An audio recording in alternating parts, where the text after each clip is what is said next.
You're gonna fall unless you take my hand up.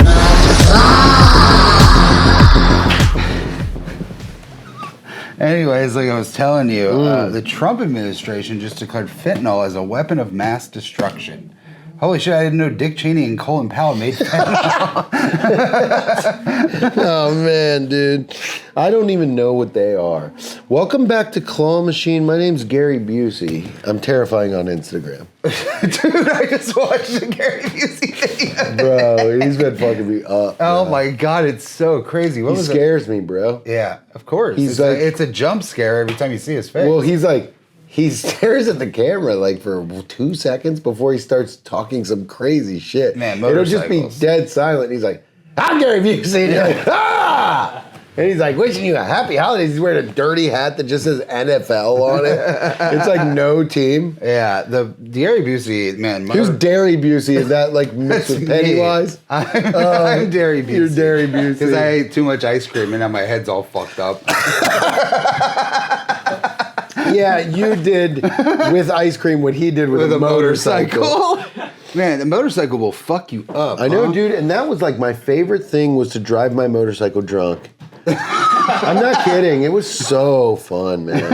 I just lived in a time, I grew up in the 1930s, and you could just, I was doing that in 2008.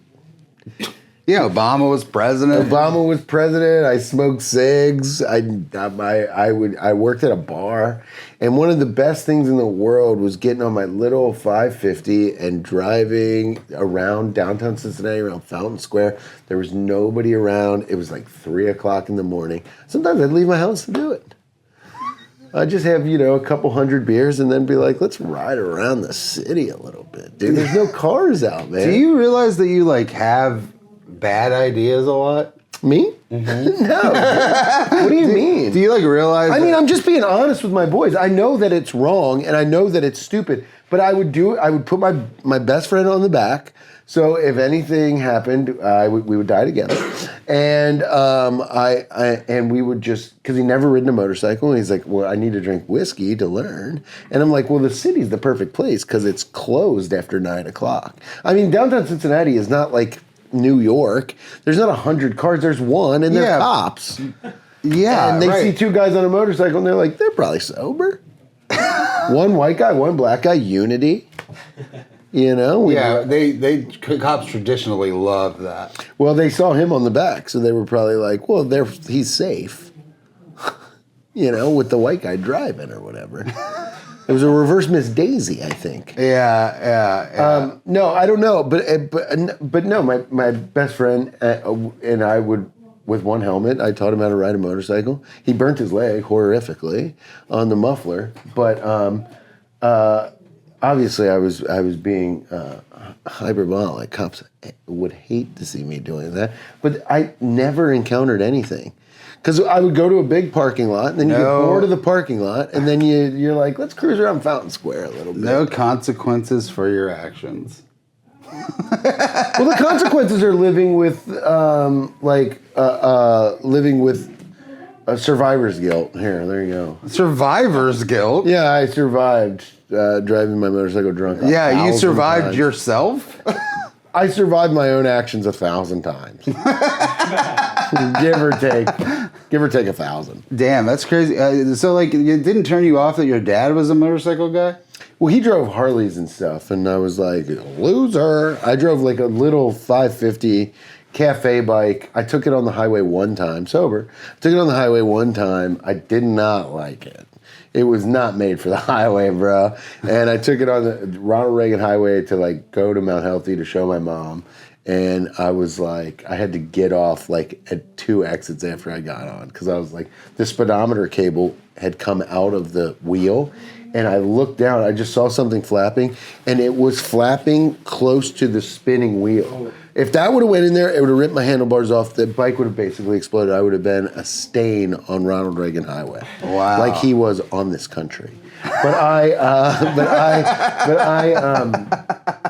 And I'm not bragging. I mean, I know it was like dumb as shit, but I used to live in the West End where the only people down there were like people that were criddling around trying to find an alley to poop in the middle of the night. Yeah, criddlers.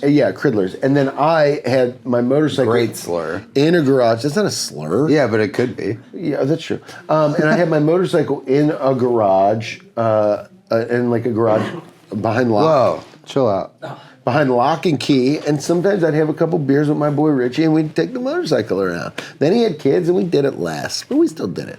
And it was just a thing. It was like It sounds like the most like homoerotic thing you've done. well, he wasn't riding the bike backwards, looking me in the eyes, Kanye Kim style.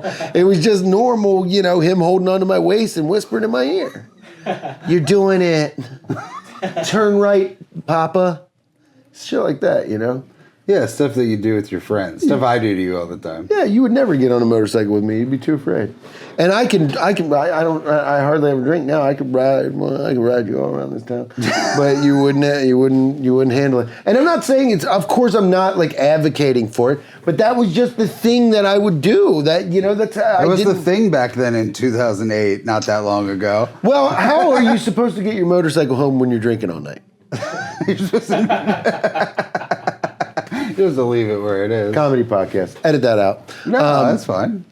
I'm just being. That's true for every vehicle ever. Not just That's just every. Yeah, it's not just motorcycles. That's true for Ford Focuses. That's true. That's true for fucking everything, man. It's true, but you come up in a time where you hear people. It's like, are you willing to risk it? Like, dying on the thing wasn't my.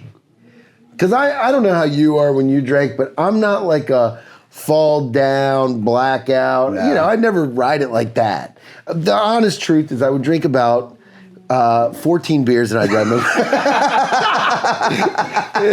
No, it wasn't like that.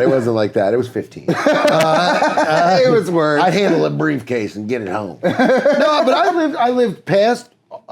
Dude, I lived in the West End and I worked on 4th Street, so I would have to drive to work. I did walk to work a lot, but I also had my motorcycle sometimes, and I was like, "Oh, it's Dollar Jameson night," and so I would be like, I better drive. I better get this thing home after I take 5 shots, and then I'll walk back, and then I'd be like, "I'll just ride my motorcycle," and I'd be like, "I don't want to leave. We're having fun." But also, it's like, and I survived, and it's all good, and I have survivor's guilt, and I would drive. I would basically. Just saying you have survivor's guilt. That means someone else died. I could have died. But I would drive past the main police station on Central Parkway every time, because I had to go that way. And I was like, if they want me, they can have me. I'm right here. And they never took me, and got away with it. I got a question. Now you want to live a long, healthy life and be a real old man. But back then, did you want to like die in some tragic way? No, I still wanted to be a desperately old man. I was just like, living for the moment, I guess. Dude, I just have this vision that you die from something terrible and tragic, and I'm like, oh, that hurts and also makes sense in a way. It's better to burn out than fade away. I think Def Leppard said that. Did they really? What do you mean you had a vision of me dying? Yeah. Also, what are you talking about? No, I just thought like, what kind of person? Like of who you are, and like how that would be a tragic loss in this world. I would never know because I'm dead. But it would be fine. But yeah, it would be fine. You guys would have never met me. I would have just been another stain on the downtown Cincinnati. Yeah, it's just like Ronald Reagan was on this country. Huh? I'm saying tomorrow. How would I know what impact it would take? But it's like a lightning bolt, or imagine. Hey man, maybe don't fucking talk like that. Here, let me imagine. Oh man, that stinks. All blackness. Okay. All blackness, like you're back in high school. No. Would you turn around on your motorcycle? No, man. And that guy my buddy. He got hit by a car like. He got hit by a car like 4 times. He was probably a bad omen. But yeah, we survived. Survivor's guilt. No, but I just think that I think that there was I also, let's be honest. I know myself. Okay, I knew there was plenty of times where I left the motorcycle, and I was like, "Well, fuck it." You know. There's plenty of times. Yeah, 3 or 4. Handful out of thousands. No, but there's plenty of times. Also, I would never drink 2 days in a row. Also, like I had like systems like I still have. Like it wasn't like I never drove it like where I was like. You never drank 2 days in a row? No. Wow. No. Or hardly, maybe a few times in my life, but not really. I never hardly ever threw up. You know what I mean? I would really chill after a while. Like I would drink till I threw up every time. See, I wasn't like that. I would have some drinks. I would chill. I would wait hours before I would ride. And then I wasn't like ripping a shot and throwing it in the street and be like, see you guys. You know, I was like, I would wait hours and hours and hours. And then I would be like, all right, now. All right. Hour. No, but I would wait hour and hour and hour. No, I would have like waters and stuff because I do know how dangerous a fucking motorcycle is, obviously. I'm not a psycho. But, you know, there was a couple times where I was like, well, kind of got on a little early. You know what I mean? But it's not like I didn't use that as a lesson. I've driven drunk one time in my entire life. I was 60 and Really? I just got my license. And then I went to my friend's house. We got hammered. I could have walked. Yeah. It was the exact same situation. I drove home in my my Saturn. Yeah, damn. And Shit. man, I was. Did it have the flippy up lights or the little? Yeah. Fuck yeah, dude. That's cool. Yeah, it was very sick. And yeah, I fucking pulled up to my house. My mom goes, "Are you fucking drunk?" Mm-hmm. And I go, "Shut up, bitch." Whoa. Yeah, I turned into Andrew Dice Clay when I. Yeah, yeah, go back to bed. Suck my dad's dick, bitch. Suck my father. Oh, are you drunk? And she comes outside and she's like, are you drunk? Go to bed. God, dude. Yeah. What a fucking piece of shit that guy is. But also, I don't know. It was in my mind, it was close. There was never anybody out. I would also take the back way. You know, there was just a lot of factors where I was like, it wasn't. I knew every bump on the road, and you know what I mean. It's like my motorcycle was also small enough. It was basically a fucking Lime scooter. I was probably going 14 miles an hour. So if I did fall off, and knock on wood, I never fell off. I fell off on a motorcycle one time. I was in my friend's backyard, and I had his Harley, and I was doing burnouts in his grass, and I dropped it, and I fell down and shit. Damn. Yeah, Harleys are gnarly. I don't really. Yeah, my step grandpa Donnie had a Harley, and that got repossessed by the state. But just like his children for his crimes, yeah. But yeah, it was cool. It was cool. I mean, you do heroin on it, and pretty sick. He was doing heroin and riding Harleys. So. See, and also in my mind, it's not like I was doing any. It's not like I. Of course, yes, in the eyes of the law, and especially the and law. the Lord.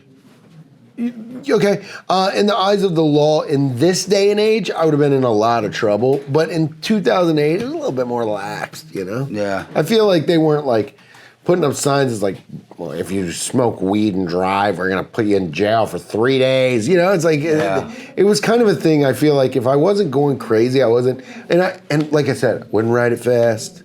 I know that's not an excuse, but talk about the good things of driving drunk on a motorcycle. Fun. Taking your wind in helmet your off. hair. Yeah. Seriously. Yeah. There were so many nights like where I would drive down around, because I worked right on 4th Street, and I would drive through the city, and especially when it was like a fall night or like an early spring where there was still a chill in the air, and you wear a jacket. I had this helmet with this big bubble shield on it, and it looked and it was like there was a purple tint to it. It looked so clear in there. There was like where I was like, this is so fucking cool. I would just be sitting at a red light and be like, this is so cool. I really liked riding motorcycles. Not drunk. It doesn't matter. Anytime. I didn't really, I felt like if I stayed on the road, and I know it's all about the other driver or whatever, but I felt like it was like, man, something about a motorcycle. I really did enjoy riding a motorcycle.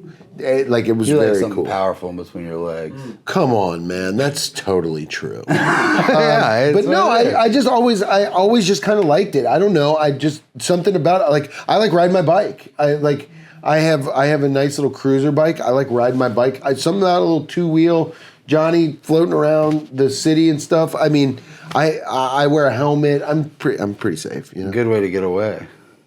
Huh? It's a good way to get away. Oh, from your crimes. Yeah. From my crimes. Oh, yes. I get away from your crimes on my bike. I would love to have a motorcycle again. I just knew too many people eventually that wrecked them or got hit on them, especially like in the city. And I was like, dude, this is like, I had 3 motorcycles at one point, and I was like, I sold 2 of them, and I kept this little Honda Super Cub 90, which I really regret getting rid of because it was just 90 cc's. You didn't need a license for it. It's one of those motorcycles that look like a scooter.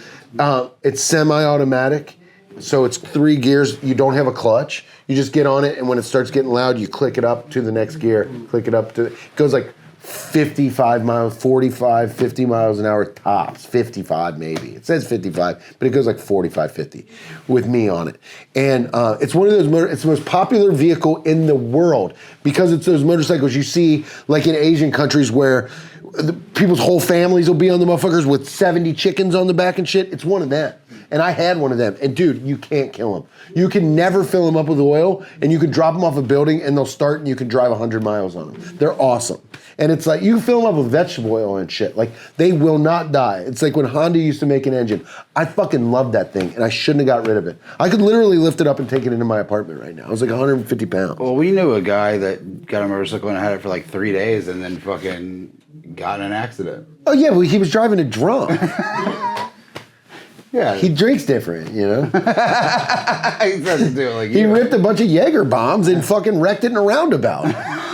He's like not European enough to drive a motorcycle through a roundabout, you know? My grandfather's from Yugoslavia. I could fucking rip through a roundabout on a bunch of vodka shots, probably. It's in my blood. Go ahead. Sorry. Great. It's just like what's in your blood is like ice cream and doing heroin or whatever. What do you know? What do you know about Yugoslavians? I know no more. I know one thing. They don't exist anymore, and I know another thing. They won't hug you on Christmas. I do know that. No. What do you mean? What do I know? I know you're saying it's in your blood. So what other things is in your Well, blood? It's part of his blood. Culturally, Serbian. I mean, my grandfather's from Yugoslavia, so I don't know. He would never actually really talk about it. Like when we were little kids and we'd ask him about it, he'd be like, "What do you want to know?" You know, wrong. Y-U-G-O. It wasn't a knowledge thing. It was a finger thing. Is that what you tell women? Yugoslavian facts. It doesn't exist anymore. It wasn't. My grandfather was from Kikinda. That's where he was from. It's right there. Oh. It was at the top, man. Oh, sorry. Connection to rich history. Vibrant local culture, especially the famous pumpkin festival. You got that in your blood? Yeah, I love You pumpkins. have a pumpkin festival? I've got pumpkins in my blood. Sounds like you need to see a doctor.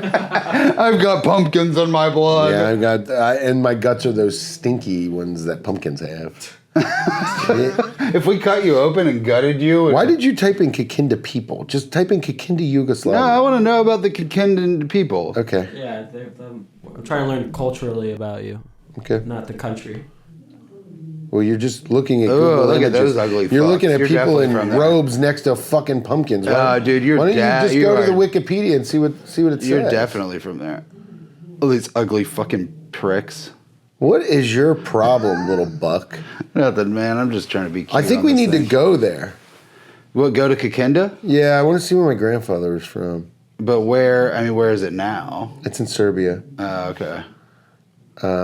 They have half a million year old mammoth. That's cool. We can go there and see that. It's in southern Serbia. It's like the Cincinnati of Serbia, actually. Oh, is that what people say? Yeah, that's what I said just now. That's what people say. They go, it's the Cincinnati, Ohio of Serbia. Mm-hmm. Why is that? Because it's at the southern tip of Serbia. And Cincinnati's at the southern tip I of got Ohio. something on my southern tip. What is it? It's a penis. Hold on. Wait. I had a present for you. What happened to it? It's in my bag. Oh my gosh. And we got on this fucking bullshit about you driving drunk on your motorcycle. I know. We talked about it for too long. I'd love us to cut it out. So it's funny. Is it? It is funny. You're being very funny about it. Okay. Okay, so It's a comedy podcast. I made this for you today. I thought it was so sick. Picture of you. No. Well, it's kind of a picture of us, if you think about it. Whoa! Damn, that fucking rips, dude. It's kind of me and Sue's. Wow, it is kind of our energy. Yeah, it's kind of like our energy, though, a little bit. Whoa! This picture Merry Christmas to me. I was like, that picture is us. This shit rocks, It's dude. it's kind of just our podcast. Damn. You know? R.I.P. to the king, bro. This fucking rules. Thanks, Gub. Yeah, I was like, oh, you're gonna fucking love that. Wow, dude. This thing rules. Yeah. I've never been more psyched on a tee, probably. Yeah. Wow. It's Paul Rubens and Elvira. Yeah. It's Pee Wee and Elvira. Two of the great, can I be honest? Two of the greatest characters in modern history. People, I've said this on this podcast before, but comedic actors and people that dedicate their life to literally playing a character is one of the coolest things. I know they're tortured by it, and I know that motherfucker didn't want to walk around. He wanted to be taken seriously. He probably didn't want to walk around going, for 40 fucking years. But Pee Wee Herman used to get me fucking amped, bro. I know probably to you guys, you're like... Elvira got me amped. Yeah, and Elvira used to make goth dudes jack. And so... it doesn't take much. What is this, your Pee Wee? So that's what I'm saying is nowadays the characters are YouTubers. So you think this guy is gonna annoying orange guy? He's gonna be regarded. Well, he's gonna be what? Like regarded. Whoa, Christian. Whoa. Bro. He's like, he's gonna be regarded after I hit him in the head with a brick. After he drives his motorcycle drunk. Yeah. he's gonna be a real Gary Busey. So yeah, he's gonna be like, Merry Christmas, everybody. I'm being driven. I'm being driven by my daughter to my dialysis appointment because I couldn't stop drinking. The Or annoying. like Joe, what's his name? Joe, the old. No. Okay, sorry. Rogan. You have to Rogan. You have to. The guy who delete that. acts old when he's like in his 20s. Joe Pera. Pera. You think if he sticks it out the entire life, he gets a little special award? Yeah, but he's also not like making movies that are like iconic. Right. Joe Pera is great. Yeah, Joe Pera is great, but that doesn't really exist anymore. Yeah. Like a character, dude. My dream would be to rip a character on something so good that people are like, "Are you gonna do that?" I'm kind of writing something right now, but it's like, hopefully, I can. What is it? What? What? What do you want me to? You want to bust my shit out on the pod? Kinda. You want me to put my business out there? I'm writing this character that's kind of. Richard Simmons, never mind. yeah. And Pee Wee adjacent, and it's an amalgamation of things I liked when I was younger with energy and sparkly suits and shit. And I want to do this. I want to make something so bad with this character that I have in my head, but I'm not exactly sure the vehicle in which to put this character in. But motorcycle drunk. And that's my old life. And I've learned, and I lived, and I'm against it. And I've loved, and I've left. And you have faith food family. Yeah. There's a new restaurant in Mount Holly that says Food Faith Family on the awning, and I was like, "Oh, what's that?" Barbecue. It is. It smells good. The building always looks like it's on fire, but it smells great. I don't know why I'm talking like that, but yeah, I think character stuff is like, man, I wish it was like, I wish you could still.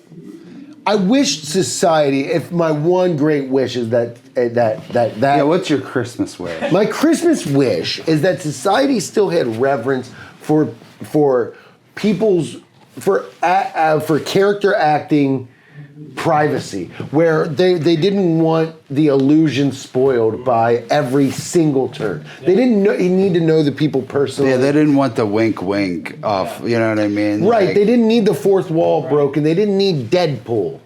And I know our number one listener is like unbelievable. Because I really did enjoy Deadpool when I was a kid, but that nod to, oh, I know you know I'm a superhero bullshit, that third wall breaking stuff is cool for that, but I feel like we're all a culture, myself included, I'm in culture, wants that kind of fourth wall breakedness for that realism or whatever. Because I really feel like that's not the way It's also anymore. like a moment, and like being in the moment does that a lot too. Yeah. Being in the moment breaks the fourth wall constantly. Yeah, and that's what I mean. It's not a performance anymore, but I feel that society doesn't want or deserve it. Well, I feel like celebrity is dead. I think you're right, and I feel like celebrity is dead anyway. Yeah. Like what we think it is. In the 80s and the 90s when Pee Wee would walk down the street, people would fucking lose it. Be like, no, some people, if he was just wearing like a hat and he had like a 3-day stubble on and some little glasses and he was just wearing like a t-shirt and jean shorts, he was just a little gay guy walking around LA. Nobody would have batted an eye at him. But if that motherfucker would put on a gray suit and put that little duck butt David Schwimmer hair on, all of a sudden people are like, holy shit, it's the king. Yeah. Which is like something I really love. Like I think that's so fucking cool that you can put on a mask and perform at such a high level and you can just take the mask off to go to the grocery store. A normal guy. Yeah. I think everybody blurs this with like, I need to embody this thing constantly, which is like so trite to me. Yeah, I agree. It's like, take a break. Well, it's like, but that's also like the goal of every stand-up, which I actually think now is kind of dumb. Like, I don't want to be who I am off stage, on stage. That sucks. I was just listening to Good Hang with Amy Poehler. Great podcast. It really is. I listen to the ones with all the SNL people. I know you want to make fun of me right now, but I listen to the ones with the SNL people. And Kristen Wiig was on there. Oh, okay. Kristen Wiig was on there. I'm finding a real through line with these SNL people that are on there when she talks to them.